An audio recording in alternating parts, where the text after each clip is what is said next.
आवश्यक कागजात सहित आयोगमा आज बिहान 11 बजे उपस्थित हुन आग्रह गरेको थियो। आयोगले जसपाको आधिकारिकता विवाद निरूपणका लागि इजलास गठन गरी यही साउन 3 देखि 7 गतेसम्म कानूनी बहस सकेर पार्टी एकीकरण हुँदाका समयमा पेश भएका कागजात सहित उपस्थित हुन आदेश दिएको थियो। निर्वाचन आयोगमा पहिचानपछि संचारकर्मीसँग संक्षिप्त कुराकानी गर्नुहुँदै जसपाका अध्यक्ष उपेन्द्र यादवले जसपा छिट्टै प्रधानमन्त्री शेरबहादुर देउबा नेतृत्वको सरकारमा सहभागी हुने बताउनु भएको छ। उहाँले आफ्नो पक्षमा बहुमत कार्यकारिणी सदस्य रहेको भन्दै पार्टी सरकारमा सहभागी हुने बताउनुभयो। जसपाको ठाकुर पक्षको संसदीय दलका नेता राजेन्द्र महतोले शोषण र उत्पीडनमा परेका जनताका लागि 1 वर्ष अघि पार्टी एकीकरण गरिएकामा आज विभाजनको अवस्था आउनु दुर्भाग्यपूर्ण रहेको भन्दै मधेसका मुद्दा र अधिकारका लागि जनताको साथ लिएर अघि बढ्ने बताउनुभयो। सरकारले आउँदो असोज मसान्तभित्र कोरोना भाइरस विरुद्धको थप 1 करोड 5 लाख खोप ल्याउने भएको छ। प्रतिनिधि सभा अन्तर्गत शिक्षा तथा स्वास्थ्य समितिको आज बसेको बैठकमा स्वास्थ्य तथा जनसंख्या मन्त्रालयका सचिव लक्ष्मण अर्यालले आउँदो असोज मसान्तसम्म थप 1 करोड 5 लाख 48 हजार खोप ल्याउने सरकारको तयारी रहेको जानकारी दिनुभयो। उहाँका अनुसार सरकारले खरिद गरी ल्याउने विभिन्न मुलुकले अनुदानमा दिएको र कोभ्याक्स कार्यक्रम मार्फत थप परिमाणको खोप ल्याउन लागिएको हो। सरकारले चीनसँग खरिद गरेर 60 लाख भेरोसेल खोप आउँदो भदौ मसान्तसम्म र भारतबाट खरिद गरिएको कोभिसिल्ड खोपको 10 लाख मात्रा भदौको पहिलो साता नेपाल आइपुग्ने तालिका छ। यसैगरी चीन सरकारबाट साउन मसान्तभित्रमा भेरोसेल खोपको 16 लाख मात्रा, कोभ्याक्स कार्यक्रम मार्फत जापानबाट एस्ट्राजेनेका खोपको 16 लाख मात्रा आउँदो भदौ पहिलो साता र कोभ्याक्स मार्फत नै 3,38,000 मात्रा थप खोप नेपाल आउने तालिका छ। मन्त्रालयको नीति योजना तथा अनुगमन महाशाखाका प्रमुख डाक्टर गुणराज लोहनीले आउँदो असोजदेखि चैत्रसम्म नेपालमा थप 3 करोड 23 लाख मात्रा खोप आउने जानकारी दिनुभयो। आगामी असोज मसान्तभित्रमा खोप लगाउने लक्ष्यमध्ये 33% र चैत्र मसान्तभित्र सबै लक्षित समूहलाई खोप लगाउने लक्ष्य सरकारको रहेको मन्त्रालयले जनाएको छ। महाशाखाका प्रमुख डाक्टर लोहनीले 12 वर्षमाथि उमेर समूहका बालबालिकालाई समेत लगाउन मिल्ने खोप प्राप्त गर्ने प्रक्रिया अगाडि बढेको जानकारी दिनुभयो। उहाँका अनुसार बालबालिकाका लागि सरकारले करिब 60 लाख फाइजर खोप ल्याउने तयारी गरेको छ। मन्त्रालयको नीति योजना तथा अनुगमन महाशाखाका प्रमुख डाक्टर गुणराज लोहनीले आउँदो असोज 15 गतेदेखि संक्रमणको तेस्रो लहर आउन सक्ने बताउनु भएको छ। उहाँले अहिलेको निषेधाज्ञा, खुकुलो र जनस्वास्थ्य मापदण्डलाई प्रभावकारी रूपमा लागू नगरिएकाले आउँदो असोज 15 गतेदेखि नै संक्रमणको तेस्रो लहर आउन सक्ने चेतावनी दिनुभयो। उहाँका अनुसार आगामी 5 महिनामा 1,93,856 नयाँ संक्रमित थपिने अनुमान गरिएको छ। स्वास्थ्य तथा जनसंख्या राज्य मन्त्री उमेश श्रेष्ठले चाँडै सेवामूलक अस्पताल खोल्ने बताउनु भएको छ। शिक्षा तथा स्वास्थ्य समितिको कोभिड-19 को वर्तमान स्थिति र सम्भावित तेस्रो लहर सम्बन्धमा छलफल गर्न आज सिंहदरबारमा बसेको बैठकमा राज्य मन्त्री श्रेष्ठले कोभिड महामारीमा जनताले चर्को शुल्कमा उपचार गर्नु परिरहेको भन्नुहुँदै कम शुल्कमा बढी सेवा दिने अस्पताल खोल्ने बताउनुभयो। मन्त्री श्रेष्ठले खोप सुनिश्चित गर्नु अहिलेको आवश्यकता रहेकाले सबै नागरिकलाई खोप उपलब्ध गराइने बताउनुभयो। मन्त्री श्रेष्ठले कोभिड संक्रमणका बेला अग्रपंक्तिमा रहेर काम गर्ने स्वास्थ्य कर्मीलाई प्रोत्साहन बापत दिने भनिएको रकम छिट्टै उपलब्ध गराइने पनि बताउनुभयो। आज देशभर कोरोना भाइरसबाट 3,421 जना संक्रमित भएका छन्। 12,240 वटा नमूनाको पीसीआर विधिबाट परीक्षण गर्दा 2,391 जना तथा 5,032 वटा नमूनाको एन्टिजेन विधिबाट परीक्षण गर्दा 1,030 जना गरी जम्मा 3,421 जनामा संक्रमण पुष्टि भएको स्वास्थ्य तथा जनसंख्या मन्त्रालयले जनाएको छ। गएको 24 घण्टामा 1,686 जना कोरोना संक्रमणबाट निको भएर घर फर्किएका छन्। यो सँगै कोरोना भाइरसबाट अहिलेसम्म 6,45,301 जना निको भएको स्वास्थ्य तथा जनसंख्या मन्त्रालयले जनाएको छ। आजसम्मको तथ्याङ्क अनुसार नेपालमा कोरोना भाइरसबाट निको हुने दर 94.5% रहेको छ। कोरोना संक्रमणबाट आज थप 25 जनाको मृत्यु भएको छ। यो सँगै कोरोना संक्रमणबाट मृत्यु हुनेको संख्या 9,738 पुगेको स्वास्थ्य तथा जनसंख्या मन्त्रालयले जनाएको छ। समाचार रेडियो नेपालबाट सुन्दै हुनुहुन्छ। अब एकैछिन विज्ञापन र सन्देश। 4G LTE नेकपा एमालेको माधव नेपाल पक्षको स्थायी कमिटी बैठकले पार्टी एकतालाई जोड़ दिने निर्णय गरेको छ। काठमाडौँको बुद्धनगरमा बसेको स्थायी कमिटी बैठकले पार्टी एकताका लागि थप प्रयास गर्ने निष्कर्ष निकालेको स्थायी कमिटी सदस्य सुरेन्द्र पाण्डेले जानकारी दिनुभयो। नेता पाण्डेका अनुसार हिजो र आज लगातार 2 दिन बसेको बैठकले पार्टी एकताका लागि भइरहेका प्रयासहरू सकारात्मक रहेको ठहर गर्दै पार्टी एकता बिथोल्ने किसिमको अभिव्यक्ति नदिन नेतृत्वलाई आग्रह गर्ने निर्णय पनि गरेको छ। प्रधानमन्त्री शेरबहादुर देउबासँग मेलम्ची बाढी प्रभावितले मेलम्ची वरपरका क्षेत्रमा तत्काल तटबन्धको व्यवस्था मिलाउन माग गरेका छन्। मेलम्चीका बाढी प्रभावित टोलीले आज प्रधानमन्त्री देउबालाई प्रधानमन्त्री निवास बालुवाटारमा भेटेर मेलम्ची बाढी प्रभावित क्षेत्रमा थप क्षति हुन नदिन तत्काल तटबन्धको व्यवस्था गर्न माग गरेका हुन्। बाढी प्रभावितले बाढीग्रस्त क्षेत्रको पुनर्निर्माण तथा बृहत परियोजनाका लागि सरकारले आवश्यक बजेटको व्यवस्था, मृतकका परिवारलाई उचित क्षतिपूर्ति लगायतका विषयमा प्रधानमन्त्रीको ध्यानाकर्षण गराएका छन्। भेटमा प्रधानमन्त्री देउबाले बाढी र पहिरोले मेलम्ची क्षेत्रमा पुर्याएको क्षतिका बारेमा आफू जानकार रहेको बताउँदै मेलम्चीवासीले राखेको मागका सम्बन्धमा सरकार गम्भीर रहेको बताउनुभयो। ऊर्जा, जलस्रोत तथा सिंचाई मन्त्री पम्फा भुसालले विद्युत महसुल दर घटाउन उत्पादनलाई प्राथमिकतामा राखेर अघि बढ्ने बताउनु भएको छ। मन्त्रालयमा आज आयोजित पत्रकार भेटघाटमा मन्त्री भुसालले विद्युत उत्पादन बढाएर जनतालाई सहुलियत दिने गरी मन्त्रालयले काम गर्ने बताउनुभयो। उहाँले ऊर्जा र सिंचाई क्षेत्र विकासको प्रारम्भिक पूर्वाधार भएकाले विद्युत उत्पादनको रणनीति तयार गरी उपभोक्तालाई विशेष सहुलियत दिनुपर्ने बताउनुभयो। सभामुख अग्निप्रसाद सापकोटा र अर्थमन्त्री जनार्दन शर्मा बीच संघीय संसदलाई व्यवस्थित र प्रभावकारी बनाउने विषयमा छलफल भएको छ। सिंहदरबार स्थित सभामुखको कार्यकक्षमा आज भएको छलफलमा संघीय संसदको आर्थिक व्यवस्थापनका विषयमा केन्द्रित रहेको थियो। भेटमा उहाँहरूबीच विपद घोषित जिल्लामा सरकारको प्राथमिकता बारे पनि छलफल भएको सभामुख सापकोटाका प्रेस विज्ञ श्रीधर न्यौपानेले जानकारी दिनुभयो। प्रदेश नम्बर 1 को गौरवको आयोजना घिनाघाट विराट चोक सड़कको निर्माण कार्यले गति लिएको छ। 22 किलोमिटर लामो 4 लेनको सड़कको हालसम्म 70% काम सम्पन्न भएको प्रदेश नम्बर 1 को भौतिक पूर्वाधार तथा विकास मन्त्रालयले जनाएको छ। विराटनगरबाट संवाददाता कुमोद अधिकारीको रिपोर्ट। प्रदेश नम्बर 1 को गौरवको आयोजनाको रूपमा रहेको घिनाघाट विराट चोक सड़कको निर्माणको कामले गति लिन थालेको छ। 3 वटा प्याकेजमा काम भइरहेको उक्त सड़कको निर्माण सम्पन्न गर्न 1 अर्ब 76 करोड 2 लाख रुपियाँ लाग्ने मन्त्रालयले जनाएको छ। मन्त्रालयका इन्जिनियर ओम प्रकाश शाह समग्रमा हेर्दाखेरि हाम्रो फिजिकल प्रोग्रेस चाहिँ 70% रहेको देखिन्छ। त्यसैगरी हाम्रो फाइनान्शियल प्रोग्रेस चाहिँ लगभग 50% छ। चालु आवामै हामीले यो सम्पन्न गर्ने धोको राखेको छौं। यो आयोजना हाम्रो प्रदेशको गौरव भएकोले समग्र यसैमा हामीले बजेट विनियोजन गरेर पनि यो आयोजना चाहिँ चालु आवामै सम्पन्न हाम्रो धोको छ। पूर्व पश्चिम राजमार्गलाई जोड्ने उक्त सड़कको निर्माणले स्थानीय समेत हर्षित भएका छन्। ग्रामथान गाउँपालिकाका सियाराम माझी र मनोज राजवंशी बाटोको पश्चिमतिर पिच बनाएको छ। हिजो अस्ति भर्खर पुल पनि तयार भयो, भत्किएको थियो। राम्रै छ। यो बाटोले गर्दाखेरि निकै राम्रो भएको छ मान्छेहरूलाई। बाटो भन्नाले जस्तो पहिले कच्ची थियो, त्यसपछि ग्राभेल भयो, अब बाटो चौडाइ भयो। चौडाइ भएपछि त्यसै सुविधा भइहाल्छ। सहर भयो, पहिला बाटो राम्रो थिएन, अहिले राम्रो भयो। धेरै खुसी लागेको छ। जग्गाको भाउ बढेको छ अलिअलि बाटो बन्दाखेरि। बजार पनि बढ्दैछ, सहर पनि हुँदैछ, फ्याक्ट्रीहरू पनि भइरहेका छन्। खुसी लागेको छ। उक्त सड़क निर्माणका लागि 2076 सालको असार महिनामा सम्झौता भएको थियो। कोरोनाका कारण काममा केही ढिलाइ भए तापनि 2 वटा प्याकेजको काम भने चालु आर्थिक वर्षभित्र सम्पन्न हुने जनाइएको छ। कुमोद अधिकारी, रेडियो नेपाल, विराटनगर। प्रधानमन्त्री एवं नेपाली कांग्रेसका सभापति शेरबहादुर देउबाले कांग्रेस जिल्ला कार्य समिति ललितपुरका सचिव भीमसेन घिमिरेको निधनप्रति दुःख व्यक्त गर्नुभएको छ। सचिव घिमिरेको आज बिहान पाटन अस्पतालमा उपचारका क्रममा 47 वर्षको उमेरमा निधन भएको हो। प्रधानमन्त्री देउबाले शोक विज्ञप्ति मार्फत शोक सन्तप्त परिवारजनमा समवेदना प्रकट गर्नुभएको छ।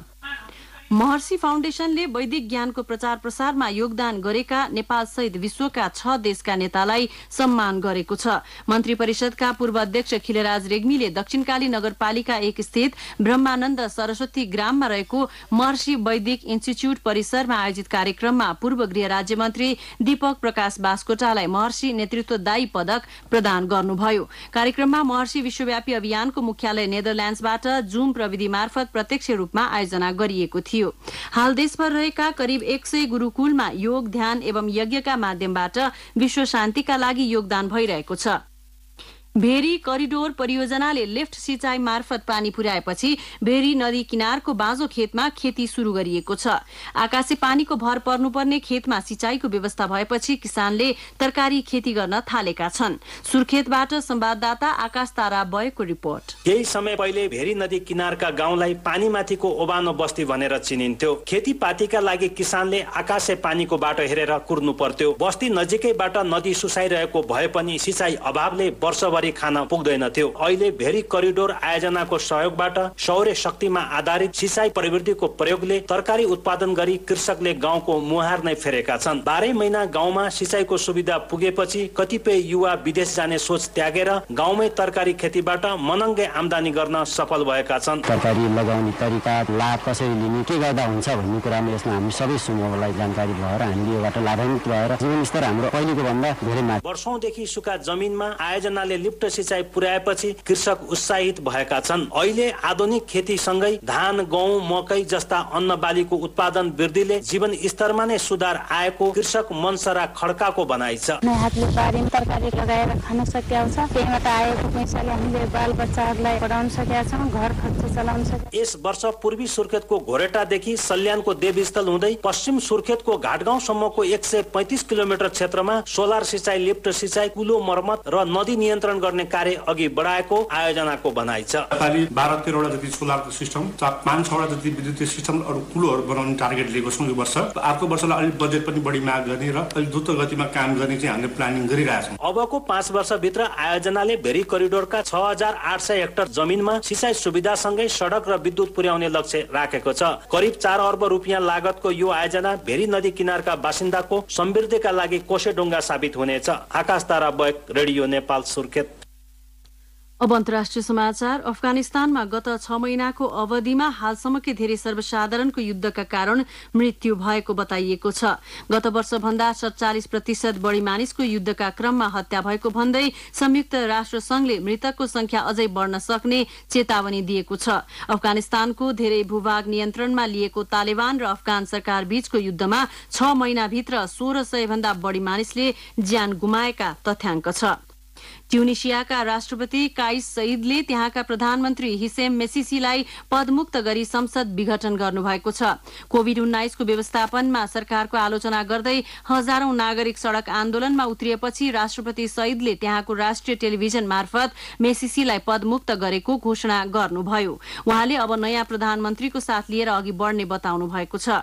विपक्षीले भने राष्ट्रपतिको सो कदमलाई कुको संज्ञा दिँदै आलोचना गरेका छन्। यसैबीच प्रधानमन्त्री मेसिसीलाई पदमुक्त गरिएपछि त्यहाँको संसद बाहिर प्रदर्शन हुनुका साथै प्रहरी र प्रदर्शनकारी बीच झडप भएको छ।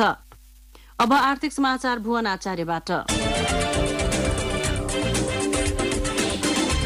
दोलखामा निर्माण हुने करिब 100 मेगावाटको तामाकोशी 5औं जलविद्युत आयोजनामा ऋण लगानीका लागि त्रिपक्षीय समझदारी पत्रमा हस्ताक्षर भएको छ। आइतबार नेपाल विद्युत प्राधिकरण, आयोजनाको प्रवर्धक तामाकोशी जलविद्युत कम्पनी र कर्मचारी सञ्चय कोष बीच समझदारी पत्रमा हस्ताक्षर भएको छ। करिब 16 अर्ब 19 करोड रुपियाँ अनुमानित लागत रहेको आयोजनामा कर्मचारी सञ्चय कोषले 70% वा करिब 12 अर्ब एकल ऋण लगानी गर्ने कर्मचारी सञ्चय कोषका प्रशासक तुलसी प्रसाद गौतमले जानकारी दिनुभयो। जनताको जलविद्युत कार्यक्रम अन्तर्गत निर्माण हुन लागेको आयोजनाको बाँकी रकम सर्वसाधारणलाई समेत शेयर निष्कासन गरी सो पुँजीबाट जुटाइने भएको छ। तामाकोशी 5औं 456 मेगावाट क्षमताको माथिल्लो तामाकोशीको क्यास्केड आयोजना हो। तामाकोशी 5औंले बाँध, बालुवा थिग्राउने पोखरी लगायतका संरचना बनाउनु नपर्ने भएकोले आयोजनालाई आकर्षक आयोजनाको रूपमा अघि सारिएको छ।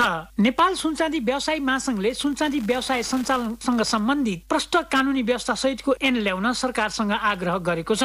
महासंघका अध्यक्ष मणिक रत्न साकेको नेतृत्वमा गएको महासंघको प्रतिनिधि मण्डलले सोमबार प्रधानमन्त्री शेरबहादुर देउवालाई भेटी प्रष्ट ऐन तथा नीति निर्देशिकाको अभावमा व्यवसाय सञ्चालनमा कठिनाई उत्पन्न भएको भन्दै यथाशीघ्र ऐन निर्माणका लागि आग्रह गरेको हो। त्यस क्रममा प्रधानमन्त्री शेरबहादुर देउवाले सुनचाँदी व्यवसायी महासंघले राखेका माग सम्बोधन गर्न पहल गर्ने आश्वासन दिनुभयो। उहाँले व्यवसायी माथि परेका समस्या समाधान गर्न सरकार सदैव तयार रहेको समेत उल्लेख गर्नुभयो। उद्योग वाणिज्य तथा आपूर्ति मन्त्रालयले नवीनतम सिप ज्ञान तथा क्षमतामा आधारित भएर उत्पादन गरेका लघु घरेलु तथा मझौला उद्योगहरू मध्ये 3वटा उद्योगलाई पुरस्कृत गरी सम्मान गरेको छ।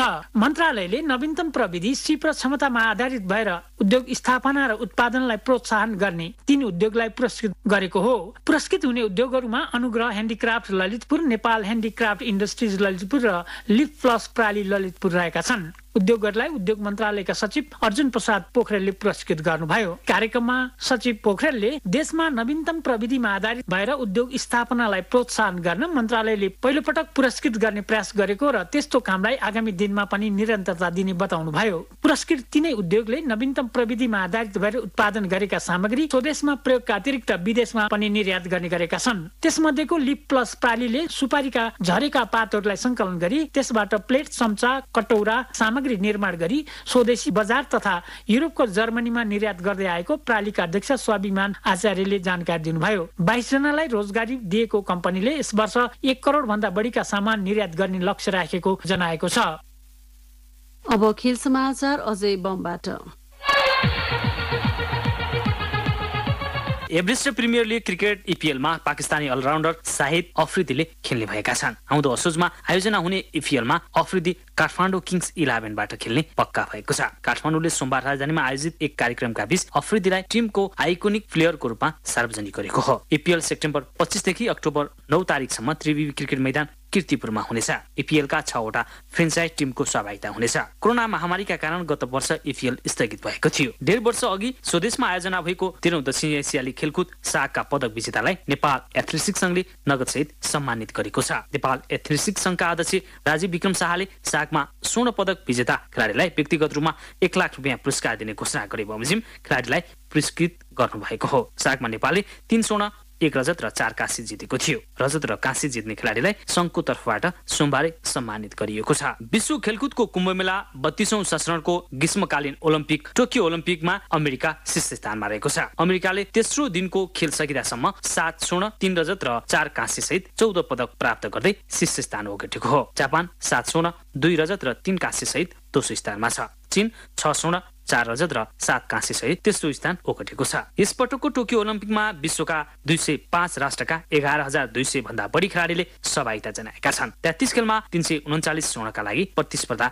गर्दैछन्। ओलम्पिकमा पौडीतर्फ नेपाली खेलाडी एलेक्स शाहले मंगलबार प्रतिस्पर्धा गर्दैछन्। नेपालका नम्बर 1 पुरुष पौडी खेलाडी एलेक्सको प्रतिस्पर्धा नेपाली समय अनुसार दिउँसो 4:30 बजे रहेको छ। टोकियो एन्क्विट सेन्टरमा हुने प्रतिस्पर्धाका लागि एलेक्स हिट 1 मा रहेका छन्। उनी 6औं लेनमा रहेर प्रतिस्पर्धा गर्दैछन्। पौडीमा नै महिलातर्फ गौरिका सिंहको प्रतिस्पर्धा बुधबार रहेको छ। उनको खेल पनि दिउँसो 4:30 बजे हुनेछ। उनी पनि पहिलो हिटमा रहेकी छिन्। हिटको 6औं लेनमा रहेकी गौरिकाको हिट चरण पार गर्ने सम्भावना बलियो देखिएको छ। एन्ट्री टाइमिङमा गौरिका दोस्रो स्थानमा छिन्। अब मौसम। हाल गण्डकी लगायत अन्य प्रदेशका थोरै स्थानमा हल्कादेखि मध्यम वर्षा भइरहेको छ। आगामी 24 घण्टामा देशभर सामान्यदेखि पूर्ण बदली रही धेरै स्थानमा हल्कादेखि मध्यम तथा आज राति प्रदेश नम्बर 1 एवं भोलि प्रदेश नम्बर 1 बागमती गण्डकी र लुम्बिनी प्रदेशका 1-2 स्थानमा भारी वर्षाको सम्भावना रहेको मौसम पूर्वानुमान महाशाखाले जनाएको छ। गत 24 घण्टामा देशका 5 प्रमुख शहरमा रेकर्ड गरिएको तापक्रम र वर्षाको विवरण यस प्रकार छ। धनकुटाको अधिकतम 29.4 डिग्री सेल्सियस, न्यूनतम 21.4 डिग्री सेल्सियस, काठमाडौँको अधिकतम 25 डिग्री सेल्सियस, न्यूनतम 20.4 डिग्री सेल्सियस, वर्षा 27 मिलिमिटर, पोखराको अधिकतम 26.6 डिग्री सेल्सियस, न्यूनतम 22.8 डिग्री सेल्सियस, वर्षा 28.7 मिलिमिटर, वीरेन्द्रनगरको अधिकतम 29.7 डिग्री सेल्सियस, न्यूनतम 24 डिग्री सेल्सियस, वर्षा 29.6 मिलिमिटर र दिपायलको अधिकतम 31.6 डिग्री सेल्सियस, न्यूनतम 24.9 डिग्री सेल्सियस, वर्षा 20.8 मिलिमिटर। अन्त्यमा प्रमुख समाचार पुनः एकपटक। विभिन्न मुलुकबाट डिपोर्टेसन सेन्टर मार्फत स्वदेश फर्किएका नेपाली नागरिकको क्वारेन्टिन खर्च सरकारले बिहोर्ने मन्त्री परिषदको निर्णय। जनता समाजवादी पार्टी नेपाल जसपाको आधिकारिकता उपेन्द्र यादव पक्षलाई दिने निर्वाचन आयोगको निर्णय। आउँदो असोज मसान्तभित्र 1 करोड 5 लाख कोरोना भाइरस विरुद्धको खोप ल्याउने सरकारको तयारी। असोज 15 गतेदेखि कोरोना संक्रमणको तेस्रो लहर आउन सक्ने स्वास्थ्य मन्त्रालयको चेतावनी। र अफगानिस्तानमा गत 6 महिनाको अवधिमा युद्धका कारण हालसम्मकै धेरै सर्वसाधारणको मृत्यु भएको संयुक्त राष्ट्र संघको तथ्याङ्क। हवस् त, साँझ 7 बजेको समाचार सकियो। अब 8 बजे अंग्रेजीमा समाचार सुन्न सक्नुहुनेछ।